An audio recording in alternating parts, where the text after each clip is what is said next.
Tonight, in the gold room of the Fairmont Hotel in San Francisco, on this beautiful, impossible evening of Sunday, August 10th, 2025, I am supposed to be the happiest woman in the world. And I am. I truly am.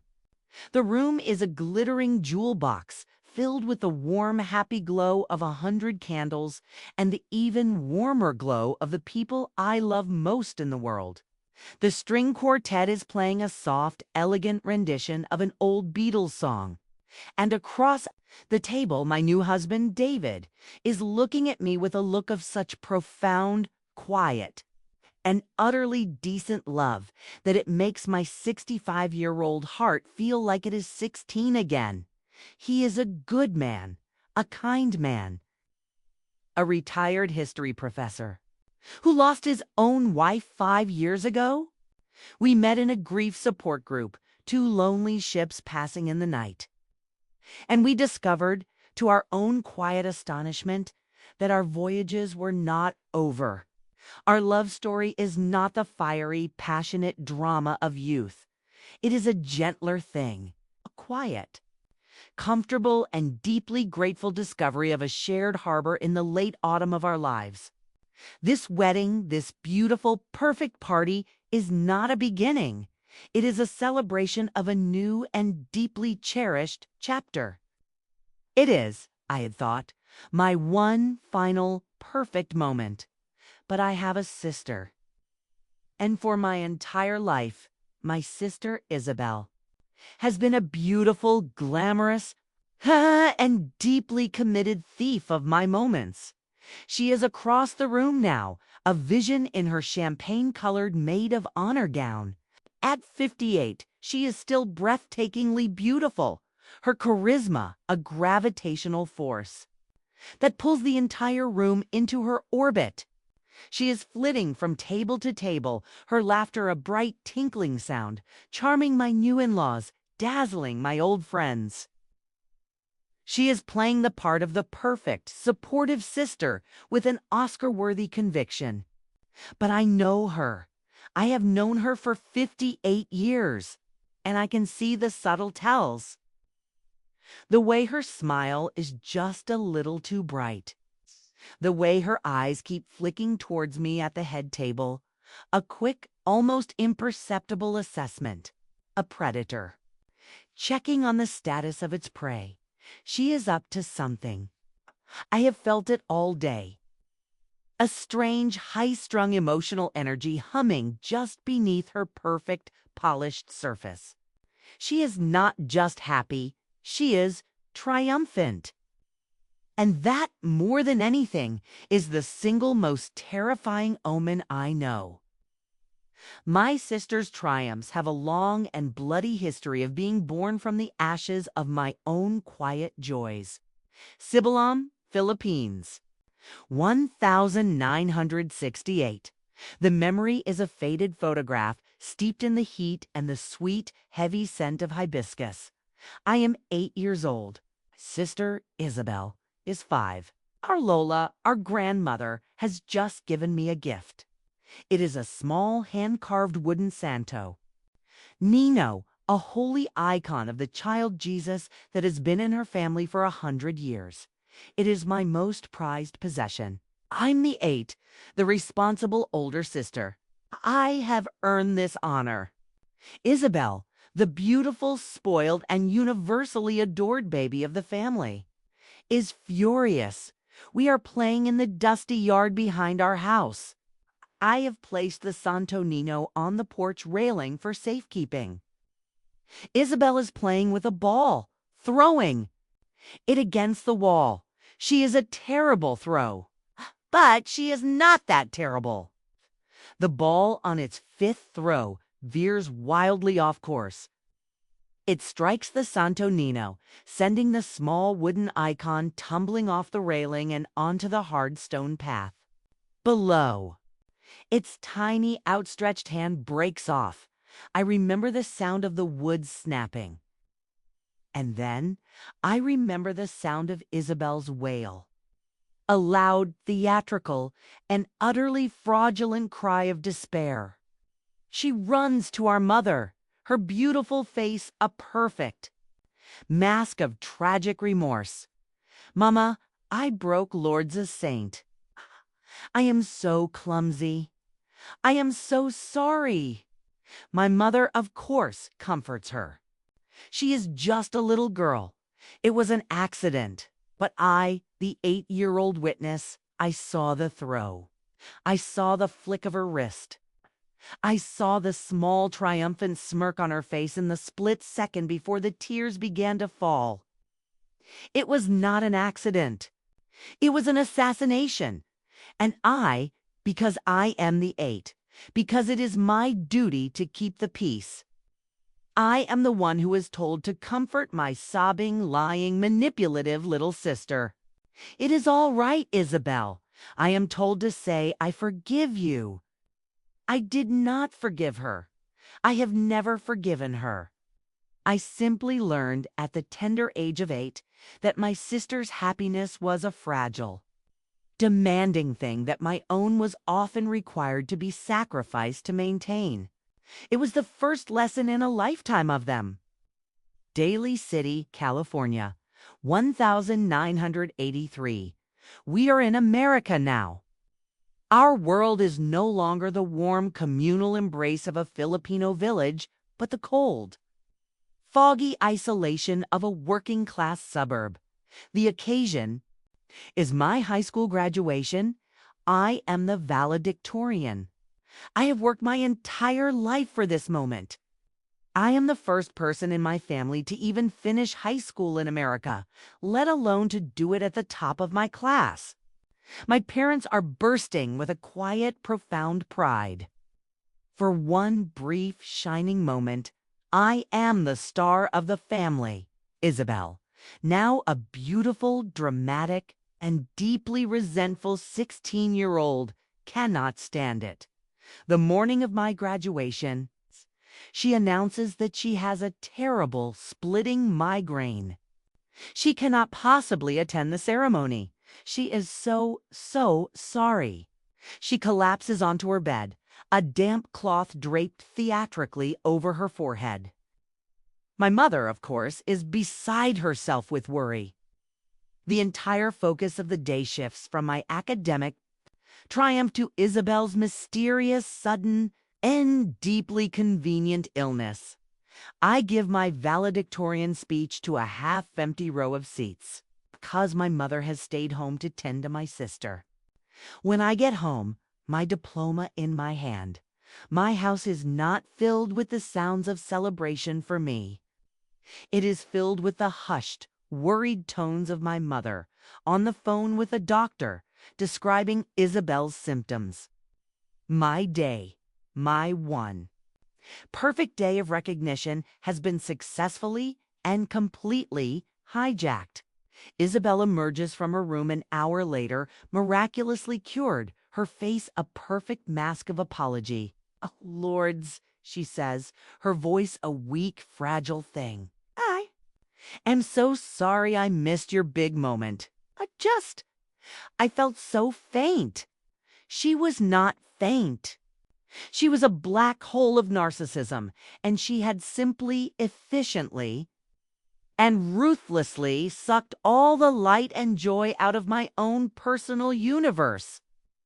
And I, because it was easier than fighting, because it was my job to keep the peace, I just smiled, and I told her it was all right. San Francisco, California, present day.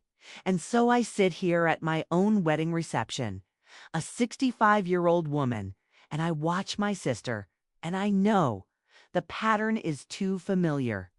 The energy is too charged. Her performance is too perfect. She is about to do it again.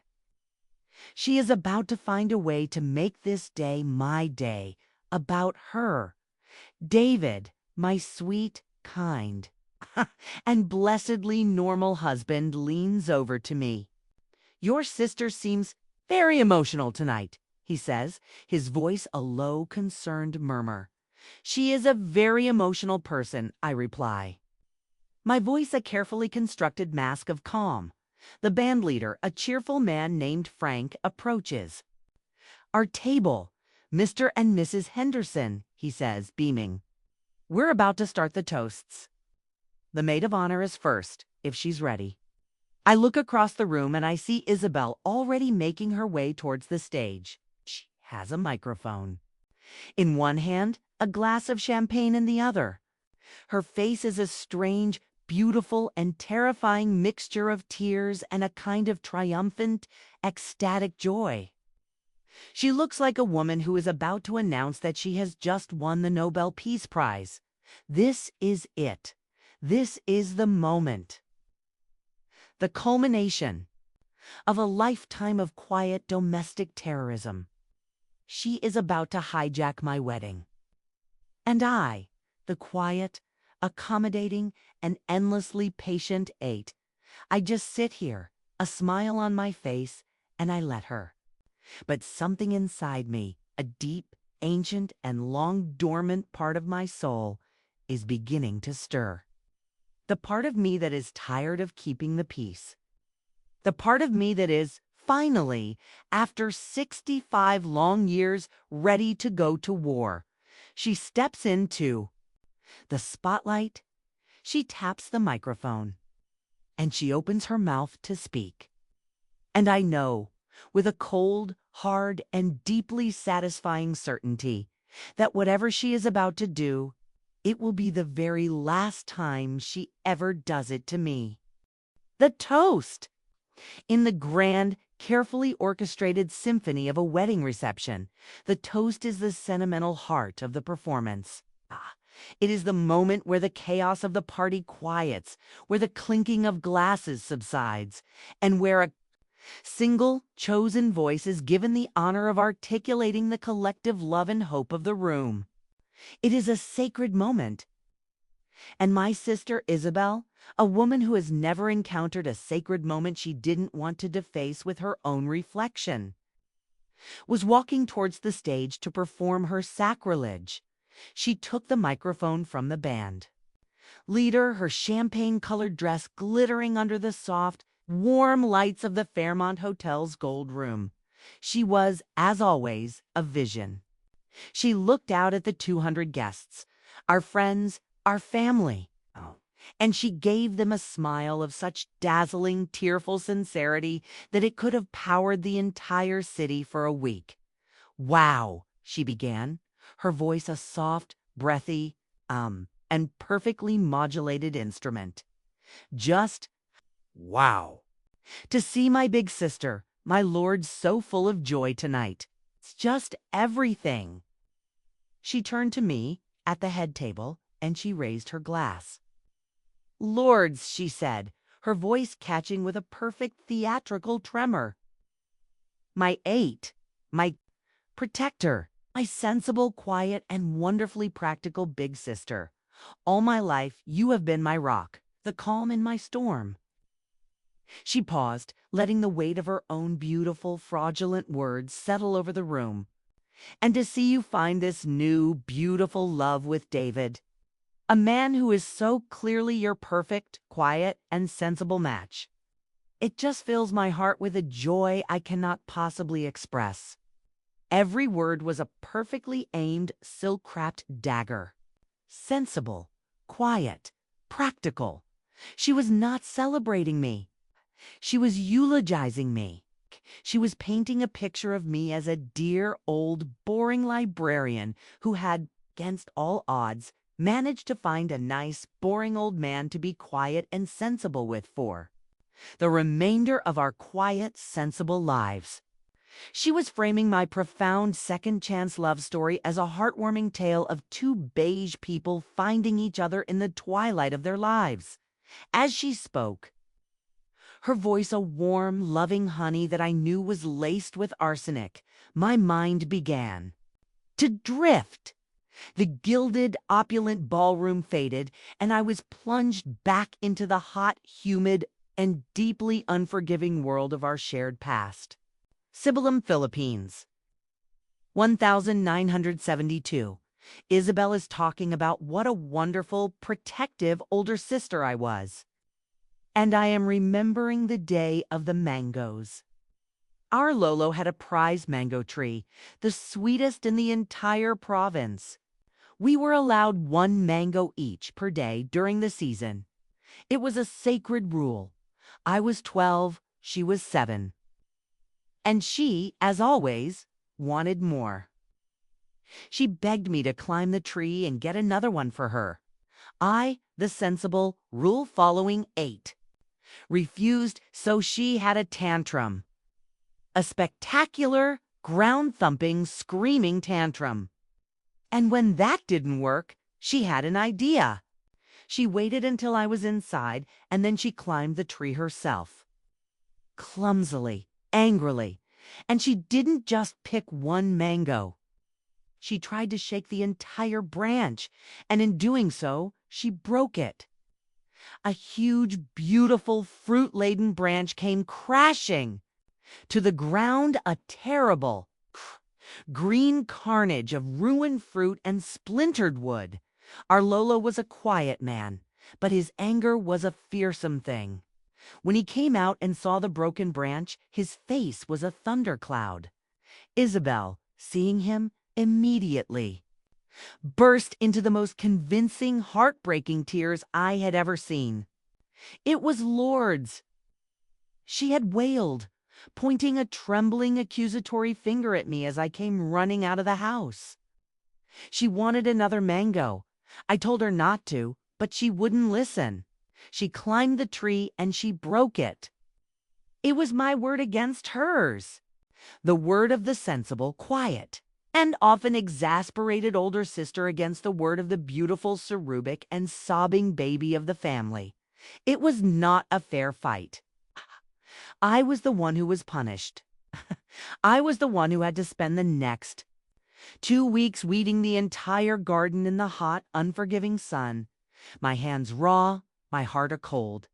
Hard knot of pure, unadulterated injustice.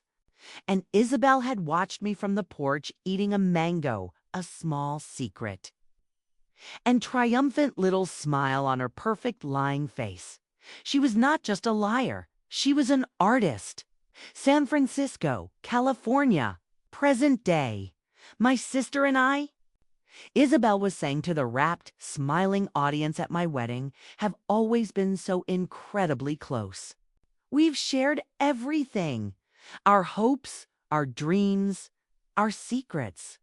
She gave me a look of deep, profound, and utterly false sisterly love. There is nothing in this world I would not do for her. And there is nothing she would not do for me. My mind flew back again. Not 50 years this time. Just 1 week. To a frantic, tearful, and very secret phone call in the middle of the night. It was Isabel. Her voice was not the confident, melodious instrument she was using now. It was a raw, ragged, and terrified whisper. "He's leaving me, Lulu," she had sobbed. Using my childhood nickname, a name she only ever used when she was desperate. John. He's actually doing it. Her husband, John, was a wealthy and deeply, deeply unhappy investment banker. Their marriage had been a 20-year-long high society performance piece. I had been her silent, unwilling confidant through a dozen of their screaming matches. A dozen of his affairs, a dozen of her own dramatic, retaliatory indiscretions. What happened? I had asked, my voice heavy with a weary, practiced sympathy. He found out about the man from the tennis club, she had whispered. It was nothing. It was just a silly flirtation. But he's using it as an excuse. He had a lawyer deliver the papers to the house this morning. Divorce papers, Lulu. He's serious this time. He says he's done. He wants to sell the house. He's going to cut off my credit cards. Her voice had devolved into a full-blown, panicked wail. "What am I going to do?" she had cried. "I'm going to be 59 years old. I have no job. I have no skills. My entire life is this house, this marriage. He can't just throw me away. I had spent an hour on the phone with her, talking her down, offering the same quiet, sensible advice I had been offering her. For our entire lives, I had felt a genuine, profound pity for her. Her beautiful, glittering, and completely hollow life was imploding, and she was terrified. That was her secret, her deep, dark, and devastating secret. A secret she had shared with me, the sensible, trustworthy, and endlessly accommodating older sister. San Francisco, California. Present day. And so, Isabel said, her voice reaching a new emotional crescendo, her hand resting almost unconsciously on her own flat stomach. On this day, this beautiful day of new beginnings for my wonderful sister and my new brother, David. She paused, taking a shaky, tearful breath, ensuring every single eye in the room was fixed with an almost hypnotic intensity. Upon her, it just feels so right to share that David and I, we have a new beginning of our own to announce. I felt the blood drain from my face. My husband David, who was sitting next to me, looked at her, his brow furrowed in a polite confusion. David, he mouthed at me. Isabel let out a small, perfect, and deeply joyful sob. I mean my husband, John, of course. She corrected herself with a giddy, tearful laugh. My other David. Oh my God, I'm just so emotional. The crowd laughed with her, a warm, forgiving sound. She had them. She had them all in the palm of her hand. She looked at her own husband, John, who was sitting at a table with a group of his grim-faced business partners. He looked like a man who had just been sentenced to life in prison. He was pale, his face a mask of pure, unadulterated horror. He knew what was coming. John and I, Isabel announced, her voice now a triumphant, ringing declaration on this day of miracles. We are having a baby. I'm pregnant. The room exploded, not with polite applause. It was a roar.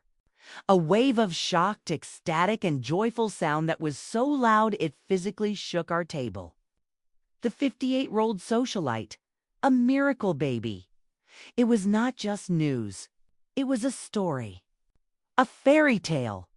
And just like that, my wedding, my one perfect and quiet day, was over. It had been hijacked. The spotlight, the focus, the entire emotional gravity of the room. It all swung away from me and my new husband, and it settled with a blinding, worshipful intensity on my sister. She was no longer the maid of honor. She was the star. I watched us, as if in slow motion, as people from every table rose to their feet and rushed towards her. She was mobbed, a swarm of well-wishers, and society gossips, all desperate to touch her, to congratulate her, to be a part of her magnificent, miraculous moment. I even saw the spotlight operator in his booth at the back of the room physically move the beam of his light away from the head table, away from the bride and groom, and follow Isabel as she descended the stage, a conquering hero returning. To her adoring public, David and I were left in the semi-darkness, to forgotten actors in a play that was no longer about us. He took my hand under the table. His own face was a mask of stunned disbelief. I just sat there, a polite, frozen smile on my face. The 65 years of quiet accommodation, of patient sisterly sacrifice, of being the bigger person, it had all led to this final public and utterly profound humiliation. The screaming 8-year-old girl inside me, the one with the broken saint, was weeping. But the 65-year-old woman she had become, she was not. She was just quiet. A deep, cold, and profoundly dangerous quiet. The quiet of a woman who had finally, after a lifetime of keeping the peace, decided that it was time to go to war. The world contracts. The grand, glittering ballroom, with its 200 smiling, laughing guests, fades into a distant, muffled roar. The beautiful, joyful music from the string quartet becomes a thin, irrelevant whine. All of the light, all of the focus, all of the joy in the room has been sucked into a single radiant and monstrously selfish point of gravity. My sister, Isabel. She is holding court now, a small, laughing, crying, and triumphant queen, surrounded by her adoring subjects. They are touching her arm, they are congratulating her, they are asking about the baby, her baby. At my wedding, David. My new husband, my kind and gentle husband, his hand finds mine on the white linen tablecloth. His grip is a warm, solid anchor in the cold, churning sea of my own shock. "Lords," he says, his voice a low, furious murmur for my ears only. This is unbelievable. Let's go. We can just leave. We can go to our suite and leave these people to their new party. It is a tempting offer. To flee, to retreat, to do what I have always done, absorb the blow, swallow the disrespect, and quietly remove myself from the blast radius of my sister's catastrophic narcissism. It has been my primary coping mechanism for 65 years. I am the older sister. My role, the one assigned to me at birth in our small traditional family in Siblum, was to be the sensible one, the peacemaker, the one who smoothed things over, the one who sacrificed her own moments for the sake of the family's harmony, which was almost always a synonym for Isabel's happiness. I have been doing it my whole life. I have smoothed over her tantrums, her failed exams, her broken engagements, her dramatic, self-inflicted wounds. I have been the quiet, reliable bedrock upon which the beautiful, chaotic, and utterly selfish temple of her personality was built. And I am so tired of it. No, I say, my voice a quiet, strange, and unfamiliar thing in my own ears. It is not the voice of the peacemaker. It is the voice of a woman who has finally, after a lifetime of quiet retreat, decided to stand her ground. No, we are not leaving. This is my wedding. This is my party, and I will not be chased out of it. I watch her. She is accepting a glass of champagne, then quickly, with a theatrical little wink, exchanging it for a glass of water. A perfect silent performance of the responsible mother-to-be. She is a magnificent, terrible, and utterly shameless actress. And I am the only person in this entire room who knows the truth. I am the only one who knows the dark, ugly secret that this entire beautiful performance is designed to conceal. I have the power to destroy her, to turn her greatest triumph into her most public, most humiliating defeat. The question is, after 65 years of being the good sister, do I have the courage and the cruelty to finally use it? I excuse myself from the table. I need to think. I walk, my movements stiff, my beautiful wedding gown feeling like a suit of armor, towards the ladies' room. It is empty, a quiet, marble-and gilt sanctuary from the chaos outside. I look at my own reflection in the vast, ornate mirror. I see a 65-year-old woman, her face a mask of elegant, bridal serenity, but her eyes are the eyes of a stranger. They are cold and they are furious. They are the eyes of a woman who has finally, irrevocably reached her breaking point. I am standing in the Fairmont Hotel in San Francisco, but my mind is 1,000 miles and 50 years away. The ghosts of my sister's past betrayals are all here with me in this quiet, sterile room. A chorus of quiet, angry ghosts, all demanding a final, public, and long overdue reckoning. Daly City, California. 1988. The ghost of my first wedding is here. I was 28. A quiet, simple affair at our local parish church. A potluck reception in the church basement. Isabel was my maid of honor, of course. She was 21, a beautiful, wild, and deeply resentful drama student.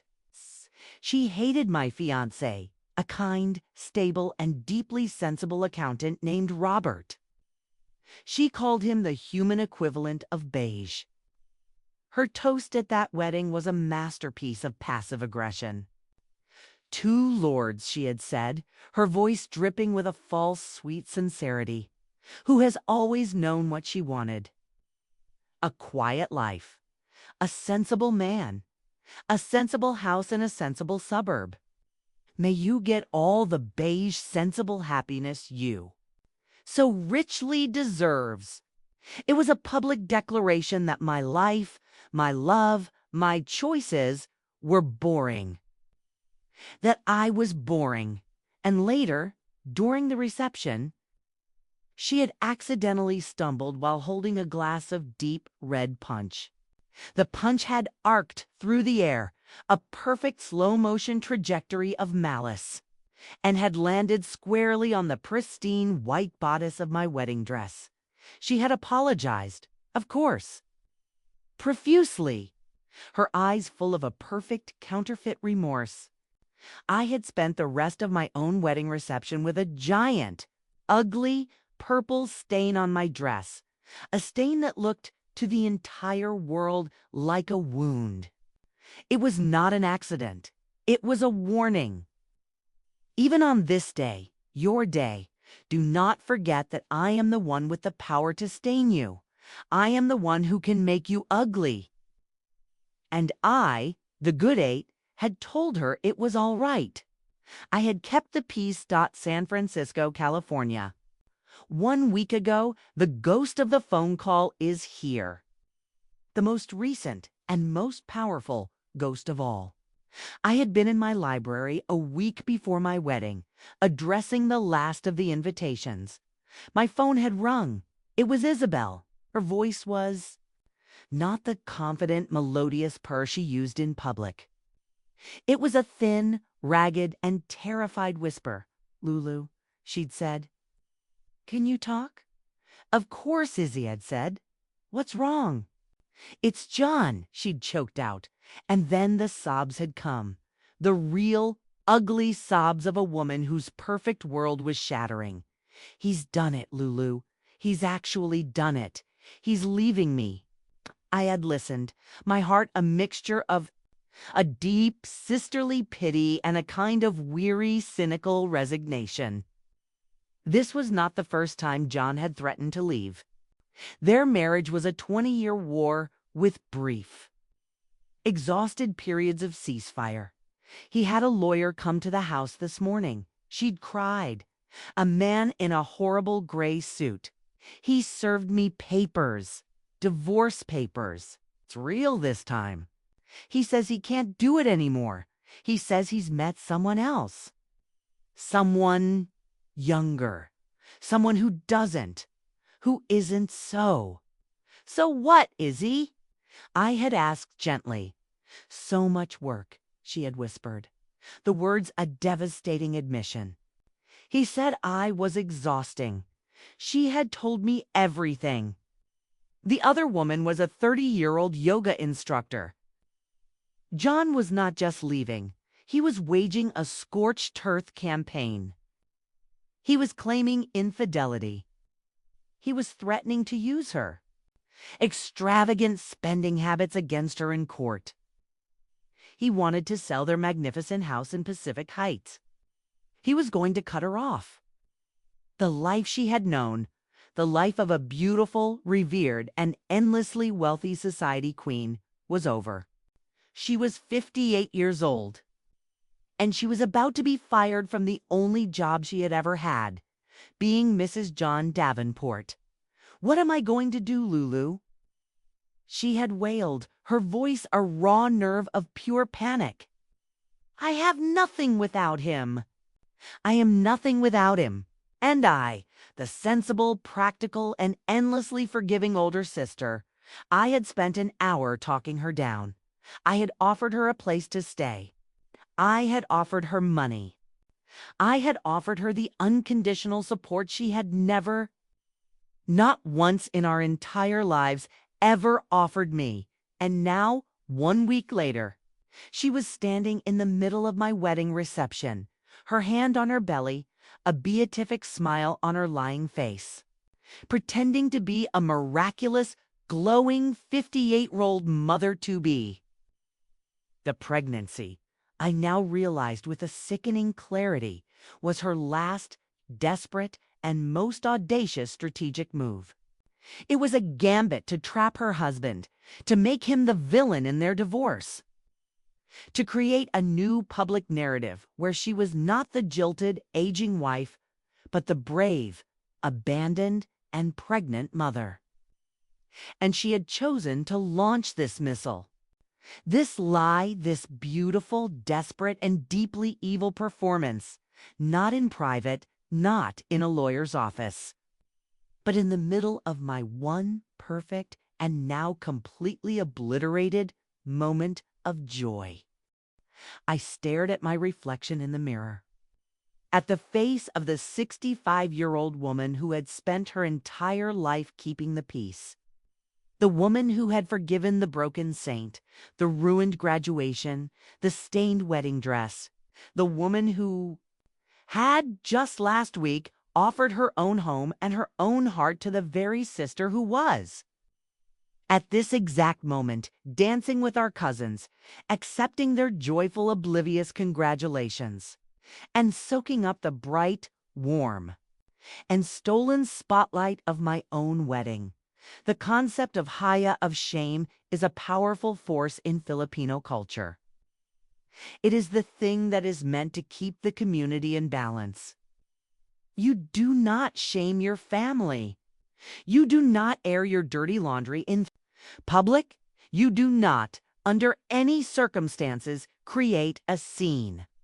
My entire life had been a masterclass in avoiding haya, but my sister, my beautiful, glorious, and completely Americanized sister, she had no haya. She was walang hayas, shameless. She had taken our family's private, ugly drama and she had turned it into a public performance to serve her own needs. She had broken the code. And in doing so, she had finally, after 65 long years, released me from my own obligation to it. A new, cold, and beautifully simple resolve settled over me. The peacemaker was dead. The good 8 was gone. My duty was no longer to my family's harmony. My duty was to the truth. And the truth, I realized, was the most powerful, most satisfying, and most exquisitely perfect revenge I could have ever imagined. I looked at my reflection one last time. I was not a victim. I was not a supporting character in my sister's drama. I was the bride. And the bride, I decided in that moment, was about to give a toast of her own. I walked out of the ladies' room. My face was a mask of calm, bridal serenity. My husband David saw me and rushed to my side, his own face a mask of worried concern. "Lords, are you all right?" "I was about to send a search party." I'm fine, my love," I said, and I took his hand. My hand was not trembling. It was perfectly, wonderfully steady. "I'm better than fine." He saw the look in my eyes, the new, strange, and cold fire that was burning there. "Lords," he said, his voice a low, warning whisper, "what are you going to do?" I just smiled. At him, a real, true, and deeply terrifying smile. "I'm going to give a toast," I said. I walked towards the stage, my movements full of a new, strange, and wonderful purpose. The band was playing a cheerful, upbeat song. The guests were dancing. Isabel was in the center of the dance floor, her hand on her belly, a radiant, lying Madonna. I walked up to the band leader. Frank, darling," I said, my voice as sweet as honey. "I'd like to say a few words, if I may." He beamed at me, happy to see the bride finally re-emerging. "Course, Mrs. Henderson. The stage is yours." He tapped the microphone. A small squeal of feedback cut through the music. The music stopped. The dancing stopped. Every single eye in the room turned to me. I had their full, undivided attention. I had the spotlight, and I was about to use it to start a fire. I took the microphone from the band leader's hand. It felt cool and heavy, a solid weighted object of power. I walked to the center of the small stage, my movements calm and deliberate. The beautiful, custom-made lace of my wedding gown rustled. Softly, the only sound in a room that had suddenly, expectantly, gone quiet. The band, seeing the bride approach, had faded out their song. The dancers had stopped mid-step. Every eye in the room was on me. My husband David was watching me from the head table, his face a mask of profound and deeply supportive terror. He knew me. He knew the quiet, patient woman he had fallen in love with. But he also knew the woman he had seen in the ladies' room mirror just 10 minutes ago, the one with the cold, ancient fire in her eyes. He had no idea what I was about to do, but he knew it was not going to be a simple, gracious thank you speech. Across the room, my sister Isabel, still holding court, the radiant, pregnant, and fraudulent center of her own stolen universe. She saw me take the stage, and she gave me a small, indulgent smile. The smile of a queen, allowing her older, less interesting sister a small final moment in the fading spotlight before it returned, as it always did, to her. She thought I was about to give a speech in her honor. She was, in a way, absolutely right. I took a deep breath. I looked out at the 200 faces, a sea of my friends, my family, the people who had come to celebrate my one perfect day. "Good evening, everyone," I began, my voice clear and steady, amplified by the speakers. A calm, authoritative presence in the suddenly silent room. David and I, we are just so overwhelmed to be surrounded by so much love, by so many people who are so dear to us. It is more than we could have ever dreamed of. I smiled at my new husband, a real, genuine smile of pure, unadulterated love. "To my David," I said, raising my glass to him. "My dear, kind, and wonderful husband. You have given my life a beautiful, unexpected, and deeply joyful second act. I love you more than words can say." The room erupted in a warm, heartfelt applause. It was a perfect, classic, bridal toast. I was lulling them. I was calming the waters before the coming storm. I let the applause die down. Then I turned my body and my full, undivided attention to my sister. She was beaming at me, her hands still resting on her belly, ready to receive the next wave of adoration I was about to send her way. "And I want, I said, my voice now taking on a new, sweet, and almost reverent tone, "to give a very, very special thank you to my maid of honor, my baby sister, Isabel, I paused, letting the room hang on my every word. Izzy, I said, using her childhood nickname, a small, intimate, and deliberately placed pinprick. To stand up here on my wedding day and to share your own incredible, miraculous news with all of us. It was just so you. A few of the guests chuckled, taking it as a loving sisterly tease. But Isabel, I saw, flinched. A tiny, almost imperceptible tightening around her eyes. She knew my tones of voice better than anyone. And she knew that the one I was using now was not the tone of a loving sister. It was the tone of a woman about to deliver a eulogy. Your announcement. I continued, my voice dripping with a sincere, sweet, and utterly counterfeit joy, that you and John are expecting a baby. It is the most wonderful gift you could have possibly given me. A new life, a new beginning for our family. I looked at her, my face a mask of profound, loving concern. And I am just so incredibly in awe of your strength, little sister. I truly am. To be embarking on this beautiful, brave journey of motherhood, especially now, during what I know must be such a difficult and profoundly painful time for you. The room was silent again now. A new, confused, and deeply interested silence. What did I mean? A painful time. The bride was telling a new story now, and it was a story no one had heard before. Isabel's brilliant, radiant smile was beginning to look a little strained. She was no longer a queen. She was a witness at her own trial. And she had just realized the prosecution had a surprise witness.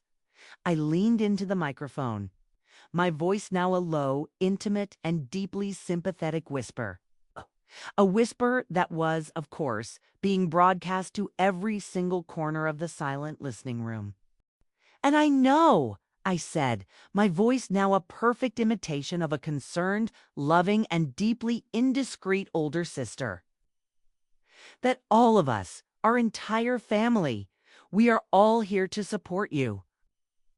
Especially knowing how completely and utterly heartbroken you must be after John had to have his lawyer serve you with the divorce papers last week. The silence that followed was not a silence. It was a physical object. It was a black hole that sucked all the air, all the light, all the joy out of the room. It was the sound of 200 people's brains simultaneously, collectively and spectacularly short-circuiting. Every single head in that room, in a single unified and almost comical motion, swiveled. They looked from me, standing on the stage with a look of sweet, loving concern on my face, to my sister Isabel, whose face had gone from a radiant, pregnant glow to the pale, waxy, and utterly horrified mask of a woman who had just been shot in the heart. And then they all looked to table 7, where her husband, John Davenport, was sitting with a group of his most important business partners. His own face a frozen, ashen mask of pure, unadulterated horror. The bomb had detonated, and the fallout was just beginning. Isabel just stood there, by her table, frozen. Her mouth was slightly open. Her hand, which had been so lovingly caressing her own stomach, was now clutching her abdomen as if she had just been stabbed.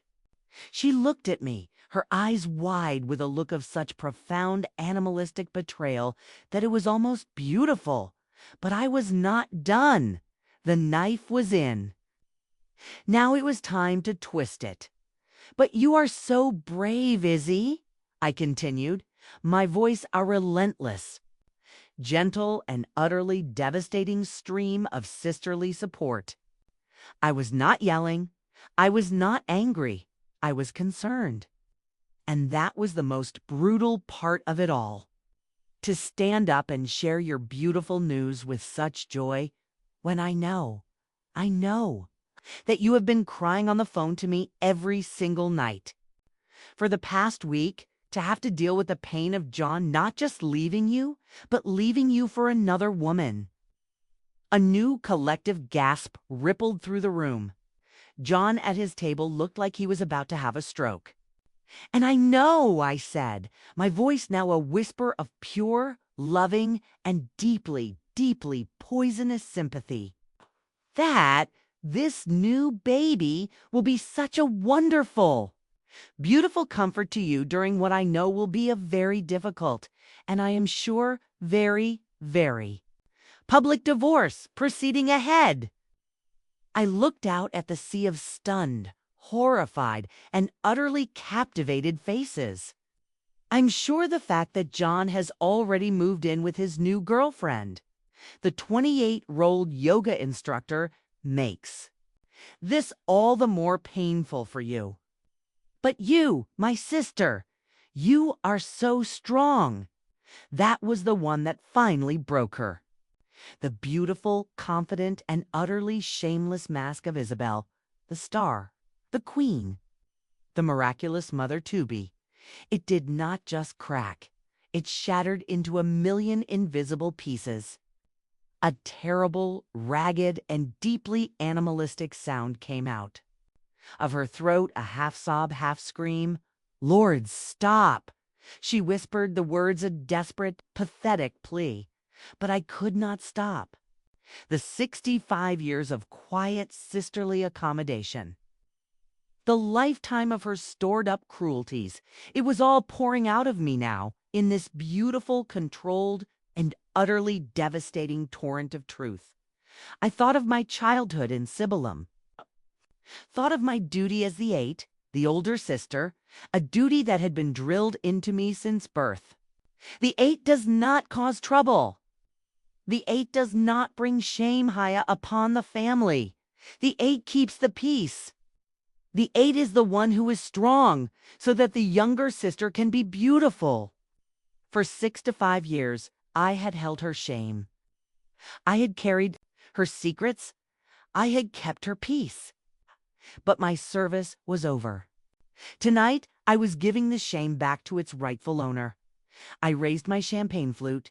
"So let us all," I said, my voice now ringing with a bright, triumphant finality, "raise a glass to my beautiful, my brave, and my incredibly strong little sister Isabel."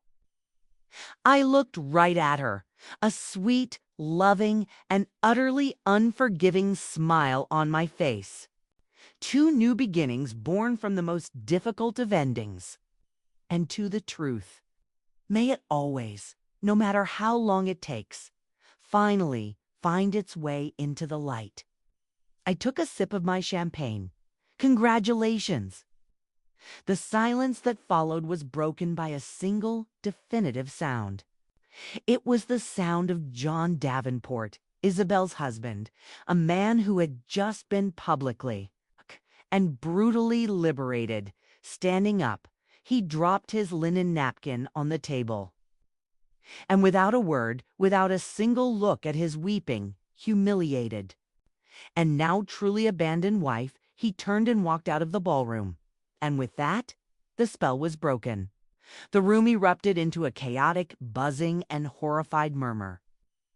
My wedding reception, my beautiful, perfect day, was now the most scandalous, most talked about, and most legendary event of the San Francisco social season. My sister had tried to hijack my wedding, and I, in return, had simply, calmly, and very, very publicly hijacked her entire life. She was still standing there, a tragic, weeping, and utterly defeated statue. As her own friends and family backed away from her, their faces full of a new, horrified pity. The spotlight was still on her, but it was no longer a warm, adoring light. It was a cold, harsh, and deeply unforgiving interrogation lamp, My work was done. I set the microphone down on the podium. I walked off the stage, my head held high, my beautiful wedding gown trailing behind me. I walked back to my table, back to my husband. David just looked at me, his face a mask of pure, terrified, and deeply impressed awe. I took his hand. Aksala, we dance, my love. I asked Dot, and he, my kind, sensible, and wonderful husband, just nodded. He led me to the dance floor. The band, after a moment of stunned, panicked confusion, began to play again. And as my husband took me in his arms, and we began to dance our first dance as husband and wife, I did not look at my sister. I did not look at the chaos, the drama, the beautiful, magnificent wreckage I had created. I just looked into the eyes of the man I loved. The war was over. The peace had begun.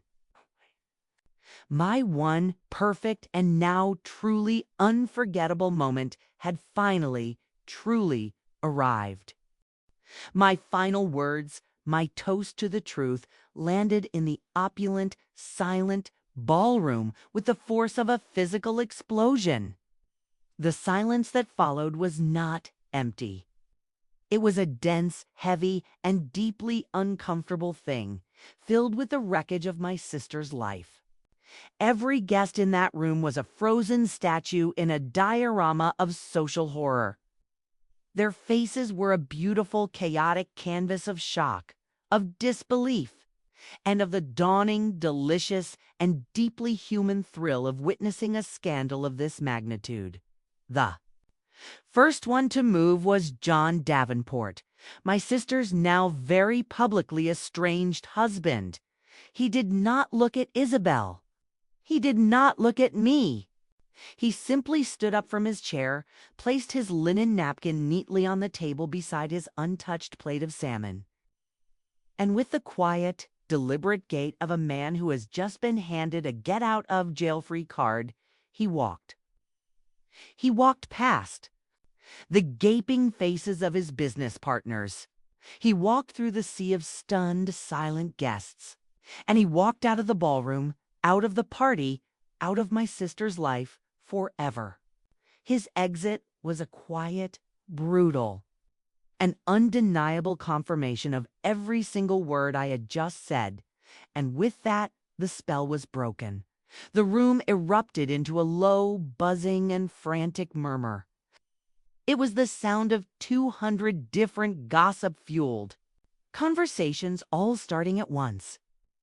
The focus of the room was now a violent three-point ricochet from me, standing on the stage, a smiling, serene, and deeply dangerous angel of vengeance, to the empty chair where John Davenport used to be.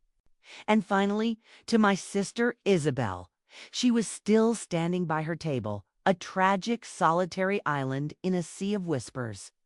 The beautiful, radiant, and triumphant mask of the miraculous Mother to be had completely disintegrated. Her face, in the warm, unforgiving light of the ballroom, was a ruin.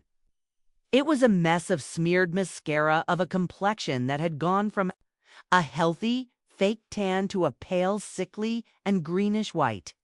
Her mouth was opening and closing like a fish, but no sound was coming out. She was not a queen anymore. She was just a sad 58-year-old woman, a liar whose lies had finally and very publicly caught up with her. Her own friends, the society women who had been fawning over her just minutes before, were now backing away from her, their faces a mixture of pity and a kind of thrilled, vicarious shame. Her social circle, the very thing she had built her entire life around, was dissolving in real time. She was a leper, a pariah, and I had been the one to ring the bell. I stood on the stage for a moment longer, watching the beautiful, magnificent wreckage I had created. Then, with a calm, quiet dignity, I set the microphone down. I walked off the stage, my head held high. and I led my new, stunned, and deeply impressed husband to the dance floor. "Ladies and gentlemen," I said to the band leader, my voice a clear, joyful, and completely unapologetic bell. "I believe my husband and I were promised a first dance." The rest of the reception was a surreal fever dream. The band, after a moment of panicked confusion, began to play. David and I danced our first dance as husband and wife in the center of a room that was still reeling from the social equivalent of a nuclear blast. We were in our own quiet and deeply fortified bubble of joy. "I am," David whispered in my ear as he twirled me, his voice full of a laughing, loving awe, the most terrified and the most impressed man in this entire room. I had no idea I was marrying a revolutionary.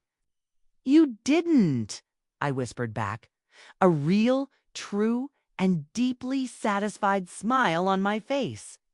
"You were marrying a librarian. But she just retired." But the war was not quite over. Oh. There was still the fallout, the collateral damage. My parents, they found me after the dance. They did not look happy. My father's face was a mask of grim, stony fury. My mother's was a mess of tearful, horrified shame. They cornered me near the wedding cake, a beautiful, five-tiered monument to a peace that no longer existed. "Lords," my father began, his voice a low, trembling hiss. "What have you done?" "I believe," I said, my voice calm and even, "that I just saved my own wedding reception from being turned into a baby shower. You have shamed us." "Ah," my mother whispered, her eyes darting around at the still whispering guests. "You have shamed your sister. You have shamed this entire family. You do not do this. You do not air our secrets in front of these people. These people, Americans, white people, the people they had spent their entire lives trying to impress, to assimilate with, to prove they were worthy of. She did it first." "Ah, Mama," I said, my voice quiet, but with a new, hard edge of steel. "She is the one who brought the shame into this room. She is the one who lied. I just turned on the lights. You are the 8. My father hissed, his face a dark cloud of patriarchal rage. "The older sister. It is your duty to protect your family, to protect your sisters. Honor. It is your duty to keep the peace. This is the way we were raised. This is the way of our home of Sibilum. You have forgotten who you are." And in that moment, the last, final, and most important piece of my own personal puzzle clicked into place. "No, Papa," I said, and my voice was no longer the voice of a daughter, but the voice of an equal. "I have not forgotten who I am. I have, for the first time in my life, finally remembered." I looked at my 2 parents, at these 2 people who I loved, but who had been the architects of my own lifelong emotional prison. I have spent 65 years being the good 8. I have spent my entire life being the peacemaker. And what has it gotten me? A lifetime of being disrespected, of being taken for granted, of being the quiet, sensible, and endlessly accommodating backdrop for my sister's endless selfish drama. I took a deep breath. My duty is not to protect her honor. My duty is to protect my own. And my duty is not to keep a false and deeply toxic peace in this family. My duty is to the truth. I looked at my mother, at her tear-streaked, horrified face. And my duty now is to my new family, to my husband, and to myself. Isabel was escorted out of the reception by her own mortified adult children a few minutes later. She was a weeping, broken, and utterly defeated shell of a woman. My parents, after giving me one last wounded and deeply disappointed look, left shortly after the battle was over. The field was littered with the wounded, but I, for the first time in my life, was not one of them. David and I were the last to leave. We stayed until the very end, dancing with our real friends, the ones who had come up to us, their faces full of a kind of awestruck, conspiratorial glee, to congratulate me not just on my marriage, but on my magnificent and long overdue victory.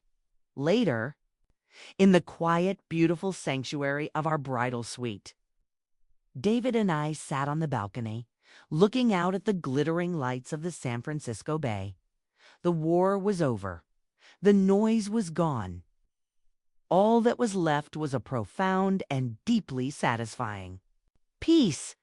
"Do you have any regrets?" he asked, his voice a soft murmur in the quiet of the night. I thought about it. I thought about my sister's ruined face. I thought about the pained, angry look in my parents' eyes. I thought about the beautiful, perfect, and now deeply fractured family party. "No," I said, and the word was a pure, simple, and unadulterated truth. I have no regrets. I have just retired from a job I never asked for and a role I was never meant to play. The next morning, I woke up in the arms of my husband. The sun was streaming through the windows. My phone was buzzing.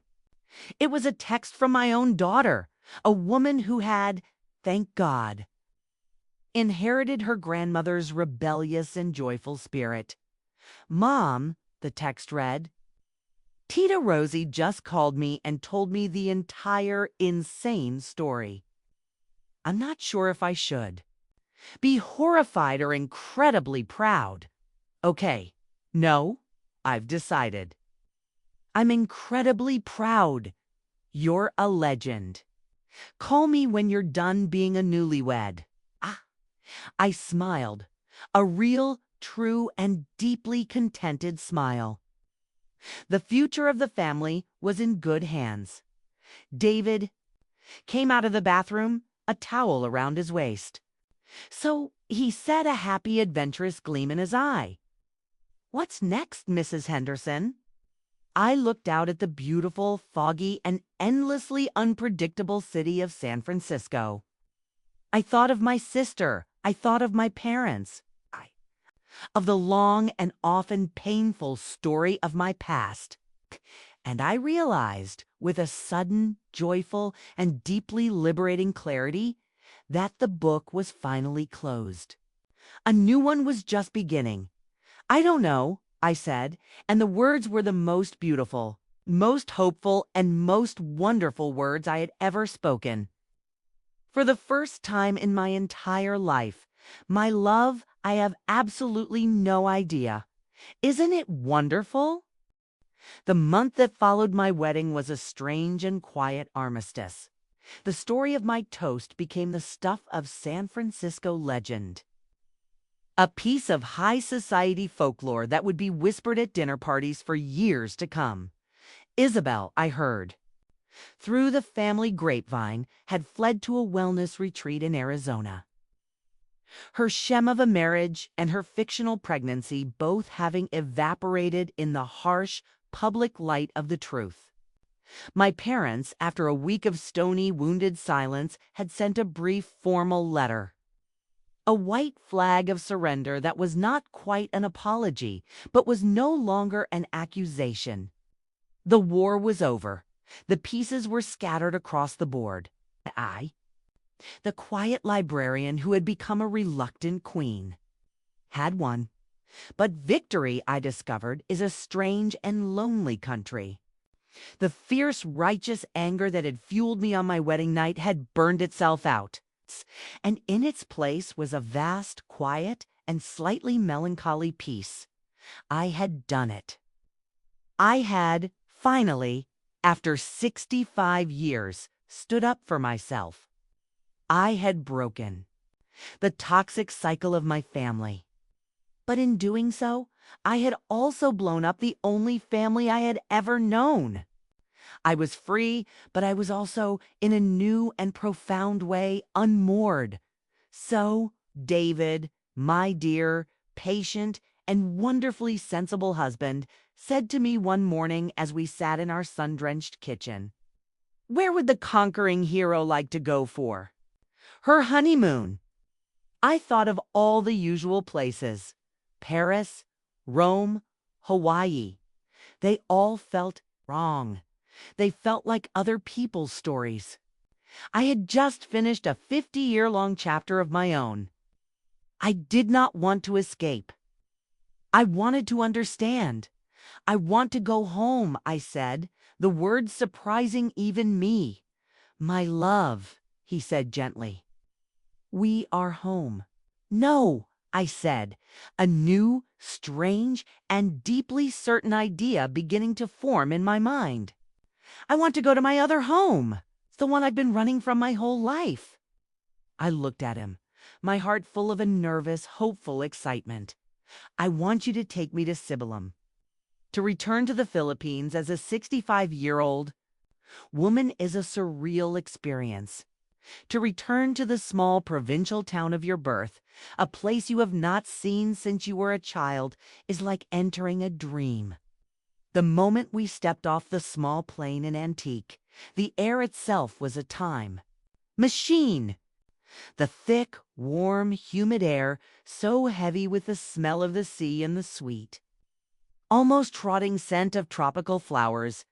It was the smell of my own childhood. A scent I had not realized I had been missing my entire life. Sibilam was both exactly as I remembered it and completely, utterly different. The old Spanish church was still there, its stone walls ancient and covered in moss.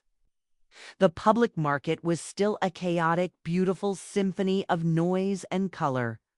But there were new buildings, paved roads, and 1,000 tiny details that were alien to the faded, sepia-toned photograph of the town I had held in my memory. We stayed not in a hotel, but in the small, simple, and beautifully kept home of my mother's youngest sister, my Tita Flora, a woman I had only ever known through letters and crackling long-distance phone calls. She was a small, kind woman with my mother's eyes, and she welcomed us with a warmth so genuine, so unconditional. It brought tears to my own. "Welcome home, Lulu," she had whispered, using my old family nickname as she wrapped me in a tight, fierce hug. "Welcome home." For 2 weeks, we did nothing. We just were. David, my gentle history professor, was in heaven. He walked the town with the wide-eyed wonder of a child, soaking in the history, the culture, the stories. And I was a ghost, happily haunting the places of my own past. I was retracing the steps of the small, quiet girl who had been so desperate to escape this place, and I was trying to understand her. My Tita Flora became my guide. She took me to the old, now abandoned house where I had been born. We stood in the overgrown yard, and she pointed to the stump of an old mango tree. "This is where it happened," she said, her voice a soft murmur. "The day of the broken Santo Nino. I remember. You were so brave. You took the blame even though we all knew it was Isabel." "You knew?" I asked, my voice a shocked whisper after all these years. She had just smiled a sad, wise smile. "A mother always knows," she had replied. "But your mother, she believed that peace was more important than justice. It was her greatest strength and her greatest weakness." We walked through the market, and she showed me the stall where my own Lola, my grandmother, had sold her vegetables. She told Me stories of my mother as a young girl, a fierce, intelligent, and deeply ambitious child who had dreamed of a world bigger than this small town. She was so proud of you, lords, my Tita said, as we sat on a bench, eating sweet, sticky. Suman, when you got your scholarship to America, she was the proudest mother in all of Sibilum. She knew you were her dream, taking flight. With every story, with every shared memory, the ghosts of my past were not being exorcised. They were being integrated. The anger I had carried for so long, the deep, foundational resentment towards my family, towards my own role as the peacemaker. It was all beginning to soften. I was beginning to understand. My mother, my father, even my sister. They were not just monsters of malice. They were prisoners of their own story, of their own time, of their own fears. My act of revenge at the wedding was not just an act of anger. It was an act of liberation, not just for me, but for all of us. I had not just broken the cycle, I had ended the story. And now we were all free to write a new one. On our last day in Sibilam, my Tita took us to the local elementary school. It was a small, humble building, but the air was alive with the sound of children's laughter. And in this small, one-room library, I saw a sight that made my heart stop. The shelves were almost bare. The few books that were there were old, tattered, and falling apart. We do our best. The young, earnest teacher told us, but the government funding, it is not enough.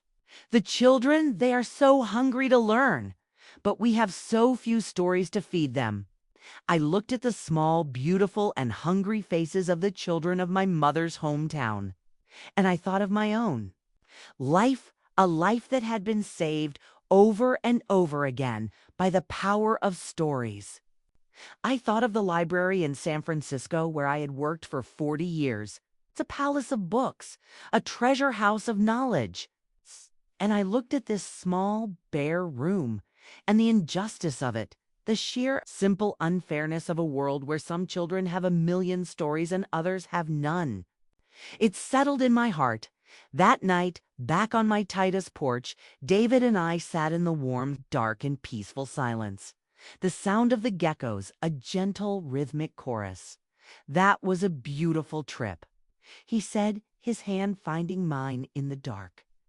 Thank you for sharing your home with me, lords. I think, I said, a new, quiet, and deeply joyful idea beginning to bloom in my heart that I am not done sharing it yet. My final act of my story does not take place in a grand, glittering ballroom. It does not involve a microphone or a toast or a single devastating revelation. It takes place 6 months later. It is a quiet, simple, and deeply undramatic affair. A large wooden shipping crate, paid for by the sale of a ridiculously expensive wedding gift I had no need for, arrives at the small, humble elementary school in Sibilam, Philippines. Inside, the crate are 2,000 brand new, beautiful, and carefully chosen children's books, and a new state-of-the-art computer, and a plaque. A simple bronze plaque to be hung on the wall of the newly christened library. It does not bear my name.